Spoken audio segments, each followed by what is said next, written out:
હે પ્રભુ, હું તમારા નિયમો શીખી શકું તે માટે મને દુઃખ થયું તે મારા માટે સારું છે. રવિવાર 19-20 એપ્રિલ 1926.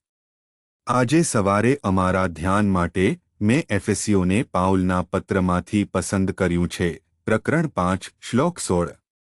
સમયનો શ્રેષ્ઠ ઉપયોગ કરવો કારણ કે દિવસો દુષ્ટ છે. સુપ્રભાત મિત્રો. પાઉલ લોકોને કહે છે, એફેસીઓ માટે યોગ્ય જીવન જીવવા માટે ભગવાનની કૃપા આપણા પર છે. ચાલો આપણે આ શ્લોક પર ધ્યાન આપીએ.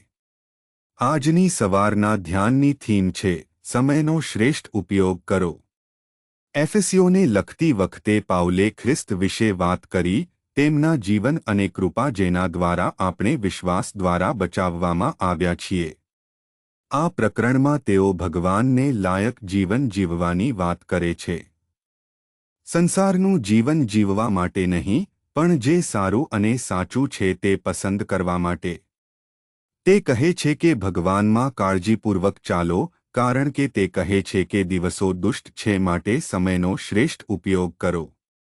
સાથીઓ, આપણે આસપાસનું જીવન જોઈએ છીએ. એક તરફ આટલી પીડા અને પીડા છે, બીજી તરફ આટલી બધી કપટ, આટલી બધી નફરત અને આટલો સ્વાર્થ છે. દુનિયા દુષ્ટતાથી ભરેલી છે અને લોકો પણ વધુને વધુ દુષ્ટ બનવાનું વલણ ધરાવે છે.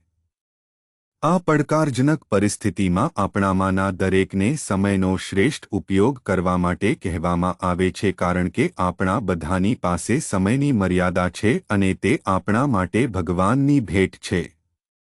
જે સમય આપણને આપવામાં આવ્યો છે અથવા ભગવાન દ્વારા આપણને ભેટ આપવામાં આવ્યો છે તેનો ઉપયોગ એવી રીતે કરવો પડશે કે જે ભગવાનને સન્માન અને મહિમા આવે. તેથી આપણે આ વિશ્વમાં જીવીએ છીએ તે દરેક ક્ષણનો ઉપયોગ અર્થપૂર્ણ અને આશીર્વાદિત રીતે થવો જોઈએ જેથી આપણું જીવન અર્થપૂર્ણ બને અને ભગવાનને મહિમા અને સન્માન આવે.